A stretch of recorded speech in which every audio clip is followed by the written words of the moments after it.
नमस्कार दोस्तों। आप लोगों ने कई बार देखा होगा कि बॉलीवुड कलाकार अलग अलग देशों में घूमने निकल जाते हैं और बहुत कॉस्टली देशों में घूमने जाते हैं। हालांकि ऐसा नहीं है कि इनके पास में पैसे की कमी है। ज़्यादातर एक्टर्स के पास में चाहे वो नर हो या मादा हो 100, 200, 300 करोड़ रुपए की संपत्ति होती ही है। और बहुत सारे कलाकार तो ऐसे हैं जो बड़े नाम वाले हैं जिनके पास में हज़ारों करोड़ रुपए की संपत्ति है।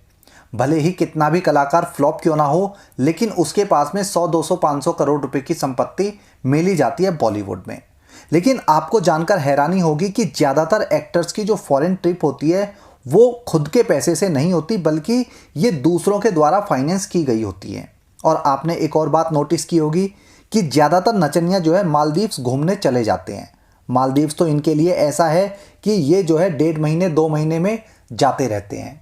इतने अच्छे अच्छे देश हैं और जो कंट्री आपने एक बार 2 बार या 4-6 बार घूम ली, देख ली, फिर बार बार हर बार उसी देश में क्यों? पहले बात करता हूं कि बॉलीवुड कलाकारों की विदेशी ट्रिप को फाइनेंस कौन करता है और क्यों। दरअसल ज़्यादातर भांडों की किसी ना किसी इंटरनेशनल गैंग से कांटेक्ट होता है और दाऊद से तो ऑलमोस्ट सभी का कांटेक्ट है। इसके अलावा एक्ट्रेस चाहे वो फिल्मी हो या टीवी पर काम करने वाली, इनका काम एक्टिंग तो पार्ट टाइम काम है। फुल टाइम ये जो है वन नाइट स्टैंड और दाऊद या बाकी अंडरवर्ल्ड गैंग के जो मेंबर्स होते हैं, जो डॉन्स होते हैं बड़े बड़े, उनके घर पर डिक्की की सर्विस कराने के लिए जाती रहती हैं। इसमें इन्हें ना सिर्फ करोड़ों रुपए की कमाई होती है, बल्कि फिल्मने में भी बहुत ज़्यादा आसानी होती है।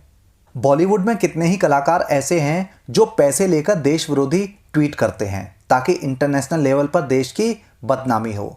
ऐसे लोग जो देश के दुश्मन हैं या देश को नीचा दिखाना चाहते हैं, वो इंडिया तो आ नहीं सकते। जैसे दाऊद हो गया या दूसरे डॉन्स हैं जो इंडिया में जिनका बैन लगा हुआ है, वो मुलाकात करने के लिए अलग अलग देशों को सेलेक्ट करते हैं। हर बार एक ही देश में मीटिंग करने पर भी जो है परेशानी आ सकती है, मुसीबत आ सकती है। इसलिए हर बार मीटिंग में जो है ये कंट्री चेंज कर लेते हैं और अलग अलग देश में मीटिंग करते हैं। महंगी और डेवलप कंट्री में मीटिंग करना थोड़ा सा आसान होता है, खर्चीला होता है, लेकिन थोड़ा सेफ होता है, क्योंकि वहाँ पर अंडरवर्ल्ड के लोगों का कोई भी क्रिमिनल रिकॉर्ड नहीं होता है, तो आने जाने में परेशानी नहीं होती है, पुलिस की कोई भी दिक्कत नहीं हो पाती है। और ऐसे देश जो है सिक्योरिटी के हिसाब से काफ़ी ज़्यादा सेफ होते हैं। यही वजह है कि कलाकार घूमने के नाम पर, छुट्टियाँ मनाने के नाम पर, ब्रेक के नाम पर विदेशों में घूमते हुए दिखाई दे जाते हैं। और ऐसा भी नहीं है कि हर बार ये लोग जो है किसी अंडरवर्ल्ड से या देश के दुश्मनों से ही मिलने जाते हैं। खुद से घूमने भी जाते हैं, अपनी खुद की पर्सनल छुट्टियां मनाने भी जाते हैं, लेकिन इन्हीं ट्रिप में जो है अंडरवर्ल्ड के द्वारा फाइनेंस की गई ट्रिप भी घुसा दी जाती है। वहाँ पर मीटिंग होती है, पैसे का लेन देन भी होता है और फ्यूचर में कोई काम करना हो तो उसके बारे में डिस्कशन भी होता है। यानी इनकी जो फॉरेन ट्रिप्स होती है वो अंडरवर्ल्ड और देश के दुश्मनों द्वारा फाइनेंस की गई होती हैं। बॉलीवुड एक्ट्रेस के साथ में तो और भी ज़्यादा होता है।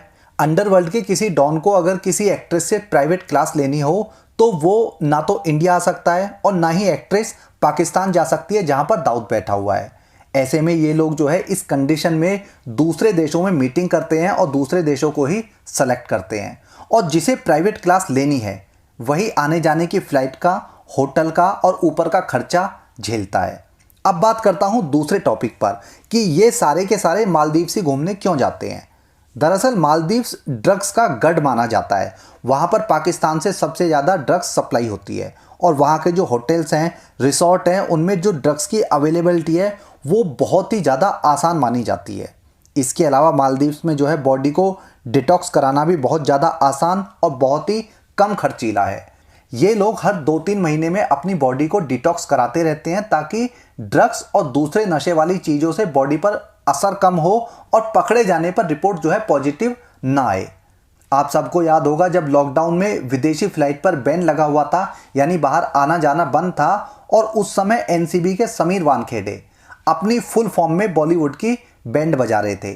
तो ड्रग्स केस में जो है उस समय नाम आया था दीपिका पादुकोण का, सारा अली खान का, श्रद्धा और रकुल प्रीत सिंह का। और ये सारी की सारी जो है एक्ट्रेस ए लिस्टर एक्ट्रेस थी। तब बॉलीवुड में भगदड़ मच गई थी कि अब जो है पता नहीं किस बड़े कलाकार का नाम सामने आ जाए, क्योंकि चर्सी और ड्रगी तो सारे के सारे हैं, तो डर सबको लगा हुआ था। उस समय बॉलीवुड के 20 से 25 कलाकार बैक टू बैक गोवा में देखे जा रहे थे। हर किसी का देखा जा रहा था कि कौन घूमने जा रहा है, तो सारे के सारे कहाँ जा रहे हैं, गोवा घूमने जा रहे हैं। उस समय जिसको देखो वही जो है गोवा जा रहा था, और गोवा जाने का भी वही रीजन था कि बॉडी को डिटॉक्स कराना था। विदेश आना जाना शुरू हुआ तो सारे चर्सी और स्मैकियों ने मालदीव्स में डेरा जमाना शुरू कर दिया। मालदीव्स में ड्रग्स हर समय आसानी से मिल जाता है और वहाँ पर बॉडी को डिटॉक्स कराना भी जो है बहुत ही ज़्यादा नॉर्मल है, और गोवा के मुकाबले जो है वो ज़्यादा सेफ भी है। यही कारण है विदेशों में आए दिन घूमने जाने का और मालदीव्स में समुद्र किनारे नंगे पड़े रहने का।